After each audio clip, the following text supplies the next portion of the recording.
Salut les investisseurs, ce que je vous propose de faire aujourd'hui, c'est de faire un petit retour en arrière et on va aller voir toutes les entreprises dont je vous avais parlé dans mes top 5 des actions à surveiller.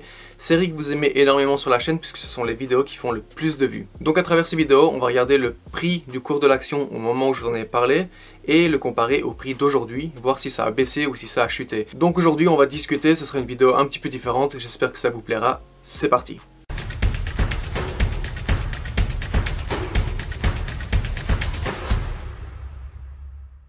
On rentre directement dans le bain avec 3 entreprises que je possède en ce moment dans mon portefeuille et ces entreprises sont Apple, AT&T, Coca-Cola. Les 3 entreprises payent un dividende assez petit pour Apple, 7% de dividende pour AT&T et 3,3% environ pour Coca-Cola. Entre le moment où je vous avais parlé pour la première fois de ces entreprises et aujourd'hui, on a 12% de gains sur Apple, 4,3% sur AT&T et 3% sur Coca-Cola. Ce sont vraiment 3 bonnes entreprises à avoir dans un portefeuille d'actions. Il y a ensuite Tesla qui a juste tout explosé en 2020. Quand je vous en avais parlé pour la première fois, le cours de l'action était de 450 $. Aujourd'hui, il est de 654, une hausse de 45,4%. On est dans le vert. Et si vous avez regardé, si vous avez suivi l'action Tesla, le cours de l'action a même monté jusqu'à 800 $ il y a encore quelques semaines. Je ne possède pas Tesla dans mon portefeuille car je pense qu'il y a trop de volatilité et même à 654 $, l'action est trop surévaluée à mes yeux, donc je préfère la surveiller mais ne pas rentrer dessus. Ensuite, il y a Virgin Galactic, je vous avais parlé de l'entreprise à 16,45 $, aujourd'hui à 33 $, ce qui fait une hausse de plus de 100%, 101,5% exactement. Virgin Galactic, l'entreprise de Richard Branson qui veut envoyer des touristes dans l'espace. Assez de volatilité sur l'entreprise, au moindre tweet qu'un vol d'essai est annulé ou qu'un vol d'essai va se faire, l'action peut chuter comme elle peut grimper en flèche. Virgin Galactic, je possédais 50 actions. J'en avais revendu 25, donc la moitié quand le prix avait augmenté fortement. Comme ça, j'ai récupéré mon investissement de départ et tout ce qui reste, donc les 25 actions qui restent, ce n'est que du bénéfice. Et je pense que je vais garder ces 25 actions restantes sur du moyen long terme. Ensuite, il y avait Dropbox. Dropbox, je vous en avais parlé à 20 $. C'était clairement un prix sous-évalué pour l'action Dropbox à mes yeux. Aujourd'hui, elle est à 26,86, une hausse de 33%. Si jamais vous avez manqué certaines de ces vidéos, je vous mettrai le lien pour le top 5 de septembre, octobre, novembre, décembre, janvier et février, juste ici en bas dans la description. N'hésitez pas à aller voir ces vidéos. Je fais une analyse complète des entreprises, de leurs chiffres, les news, etc. On se dirige maintenant dans le rouge avec Workhorse. Je vous en avais parlé quand l'action était à 24,08 $. Aujourd'hui, elle est à 16,12 $. Chute de 33,1%. Alors qu'est-ce qui s'est passé?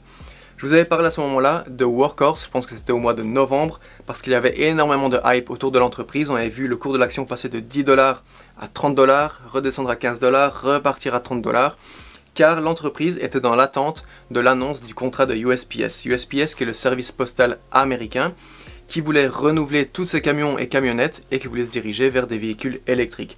Et donc Workhorse était un des grands favoris pour gagner ce contrat, ou en tout cas une partie de ce contrat de plusieurs milliards de dollars.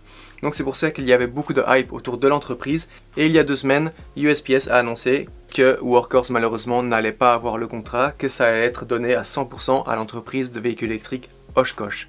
Donc bien évidemment, toutes les personnes qui possédaient des actions Workhorse les ont revendues, ça a fait chuter le cours de l'action qui est descendu jusqu'à 10 $ et maintenant elle est à 16 $. On passe maintenant au géant de l'informatique américain Microsoft. Microsoft qui a été créé par Bill Gates il y a déjà des années. Je vous en avais parlé quand l'action était à 221 $, aujourd'hui elle est à 230 $, hausse de 3,8%. Excellente entreprise, elle paye un petit dividende de 1% environ. Microsoft, c'est vraiment le genre d'action value. Vous mettez une petite partie de votre capital sur du long terme et c'est sûr et certain que ça va ramener du profit. NIO, constructeur de véhicules électriques chinois, j'adore NIO, je possède 45 actions dans mon portefeuille. Je vous en avais parlé quand l'action est à 33 $. Aujourd'hui, elle est à 43 $, hausse de 30,1%. On a même vu récemment le cours de l'action grimper jusqu'à plus de 60 $. Et ensuite, ces dernières semaines, avec la chute du Nasdaq, la chute des actions tech, etc., une petite chute de l'action NIO qui se stabilise aujourd'hui aux alentours des 43-45 $ par action. Je vous en ai parlé au moins 5-6 fois sur la chaîne NIO. J'ai une vision long terme pour l'entreprise et j'ai un price target de 100 $ d'ici 1 an.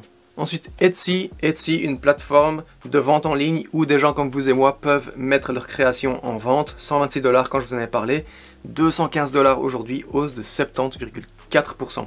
Excellente entreprise, Etsy. On passe à un autre géant américain qui est Amazon. Je vous en avais parlé quand l'action était à 3004 $, aujourd'hui à 3074, hausse de 2,3%. Petite hausse. Amazon, je pense qu'il y a une résistance aux alentours des 3000 $. Donc si vous avez la chance de voir Amazon en dessous des 3000 $, je pense que c'est une opportunité d'achat. Amazon, c'est aujourd'hui le leader du e-commerce à travers le monde. J'ai vraiment une vision long terme également pour l'entreprise.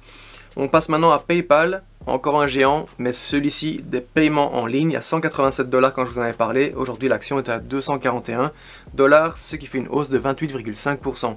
Je ne sais pas si vous l'avez entendu, mais récemment, PayPal a annoncé que ses utilisateurs allaient pouvoir acheter du Bitcoin, des crypto-monnaies, et je pense que c'est une des raisons pour lesquelles on a vu le cours de l'action grimper ces dernières semaines.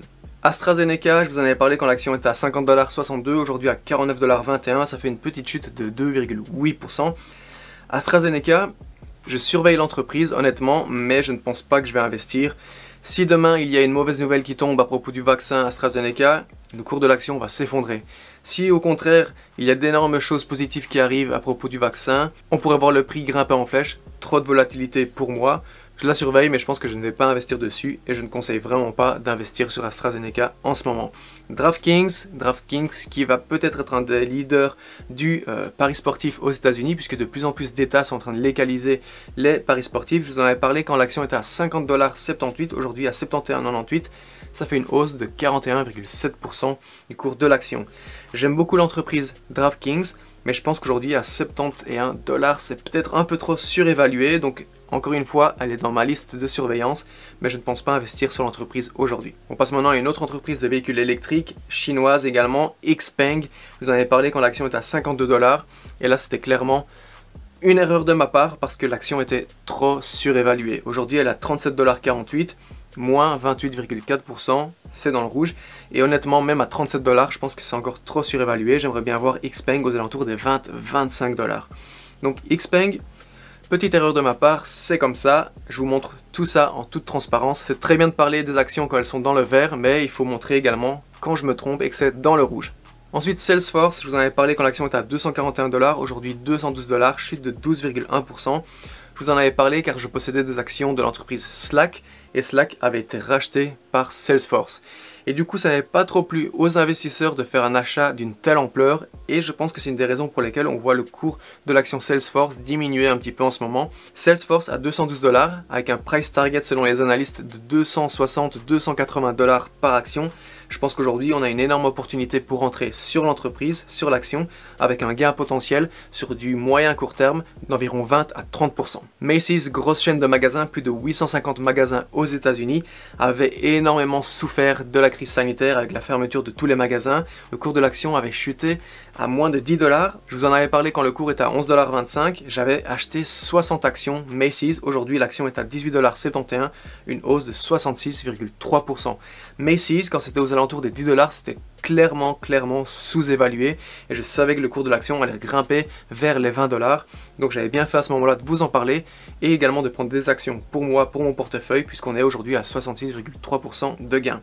Palantir, je possède l'action dans mon portefeuille, j'en possède 20 ou 30 il me semble, 23,55 $ quand je vous en avais parlé, 24,32 $, on a vu le cours de l'action grimper jusqu'à 40 $, mais je vous garantis que d'ici quelques semaines, voire quelques mois, l'action va regrimper vers les 35-40 $. L'entreprise qui suit avait vu le cours de son action grimper jusqu'à 18 $, ensuite redescendre. C'est Nano Dimension, l'entreprise qui nous vient d'Israël, spécialisée dans la technologie 3D, des imprimantes 3D. 9,1 $ par action quand je vous en avais parlé, 10,2 € aujourd'hui, hausse de 12,1%, excellente entreprise. L'entreprise, après avoir fait plusieurs offres d'actions, a soulevé énormément de cash. L'entreprise dispose maintenant de plus de 1 milliard de dollars de cash. Elle va faire des acquisitions sur les marchés européens et je pense que quand les acquisitions vont tomber, on va voir le cours de l'action regrimper en flèche pour atteindre encore les 18 $, c'est sûr et certain. Donc aujourd'hui, Nano Dimension, je ne donne pas de conseils financiers, mais gardez cette entreprise dans votre radar car je pense qu'il y a énormément de choses à faire avec l'action, surtout à ce prix-là aujourd'hui. Ensuite, on repasse dans le rouge avec Golden Nuggets qui était un SPAC quand je vous en avais parlé, 19,7 $, 16,89 € aujourd'hui, une chute de 14,3%. Golden Nuggets, c'est une chaîne d'hôtels, de casinos et de jeux de hasard en ligne également.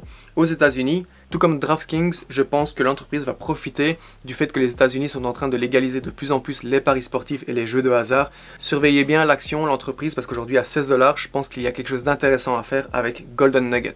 Ensuite, on passe à Opendoor qui essaie de révolutionner le marché de l'immobilier aux États-Unis puisque l'entreprise rachète des maisons, les retape, fait des travaux et ensuite les revend. Ça permet aux vendeurs et aux acheteurs d'économiser énormément de frais. L'immobilier aux États-Unis qui représente plusieurs milliards de dollars, il y a une grosse opportunité ici pour Opendoor qui essaye de révolutionner un peu ce secteur. Je vous en avais parlé quand l'action était à 26,12 $, aujourd'hui elle est à 27,53 $, une hausse de 5,4%. Entreprise très intéressante, surveillez-la bien. Ensuite Starbucks en dessous de 100 $, c'était pour moi une bonne opportunité d'achat. Le cours de l'action était tombé en dessous de 100 $, à 96,81 $, car les derniers chiffres, les derniers résultats de l'entreprise ne plaisaient pas trop aux investisseurs. 106,34 $ aujourd'hui, ça fait une hausse de 9,8%. Starbucks, je vous en avais parlé, j'ai fait une petite blague avec ces cafés dégueulasses à 5 €. Bref, ça reste quand même une énorme chaîne de café au niveau mondial. Elle est disponible dans énormément de pays, des milliers et des milliers de magasins partout dans le monde. Starbucks est également une entreprise qui pour moi a des belles années devant elle. On reparle à nouveau d'un géant du paiement en ligne, si pas le géant, le leader des paiements en ligne, c'est Visa. 193 $ quand on en a parlé, 206 aujourd'hui, une hausse de 7,1%. Il y a quelques jours, Visa a annoncé, le CEO de Visa a annoncé qu'ils allaient se lancer sur le marché des crypto-monnaies, Bitcoin, etc. et que des partenariats dans le secteur des crypto-monnaies étaient déjà en préparation. Visa, excellente entreprise, très belle croissance, d'énormes chiffres, une entreprise qui je pense dans 5, 10, 15, 20 ans sera toujours là. Je pense que c'est une excellente entreprise dans laquelle allouer une partie de son capital. Et les deux dernières entreprises dont on va parler, elles sont dans le rouge malheureusement. IPOE, le SPAC de Shamat, grand investisseur, 25,14 $ quand je vous en avais parlé, aujourd'hui à 18,25 $, une perte, une chute plutôt de 27,4%. Qu'est-ce qui s'est passé avec IPOE? IPOE a annoncé fusionner avec l'entreprise de FinTech SoFi, ou Sophie, je ne sais pas trop comment on prononce, qui permet aux Américains de gérer toutes leurs finances avec une seule application. Avec cette application, les Américains pourront investir, emprunter de l'argent, gérer leur compte en banque, énormément de choses qu'ils peuvent faire dans une seule application. 25 $, c'était quand l'annonce avait été faite pour cette fusion. Grosse hype autour de l'entreprise et évidemment après l'annonce il y a toujours un petit recul, c'est ce qu'on voit aujourd'hui, 18 $. N'hésitez pas à aller voir la vidéo où je vous parlais de SoFi parce que je pense que c'est une entreprise qui a énormément de potentiel sur les prochaines années. Et on arrive à la fin avec Adobe, grosse entreprise également, 458 $ quand je vous en avais parlé, 441 aujourd'hui. Petit recul de 3,8%, c'est pas bien grave, c'est aussi une entreprise qui fait d'excellents chiffres, qui fait énormément de bénéfices et qui, à mes yeux, dans les prochaines années, va voir le cours de l'action encore augmenter. Et donc si on fait la moyenne de toutes les entreprises dont je vous ai parlé dans mes top 5, que je fais déjà depuis septembre 2020, on est sur une moyenne d'un rendement positif de 14,6%. 14,6% sur 5-6 mois, je pense que c'est pas trop mal. Dites-moi tout de suite dans les commentaires si vous possédez une de ces actions dans votre portefeuille ou bien dites-moi tout simplement quelles entreprises vous intéressent. Vidéo un petit peu différente de d'habitude, vous savez que sur la chaîne j'essaie d'avoir un maximum de transparence, donc c'est pour ça que je vous ai montré cette liste des actions dont je vous parle dans mes top 5. Que ce soit dans le vert en positif ou bien dans le rouge, j'essaie d'avoir vraiment un maximum de transparence avec vous. Si cette vidéo vous a plu, n'hésitez pas à mettre un gros pouce bleu, ça aide vraiment la chaîne, ça fait plaisir et ça motive encore plus à faire de nouvelles vidéos. Si vous n'êtes pas encore abonné, objectif 10 000 abonnés, donc cliquez sur le bouton juste ici en dessous, activez également les notifications pour ne plus manquer les prochaines vidéos. Et en attendant la prochaine vidéo, je vous dis salut, ciao ciao.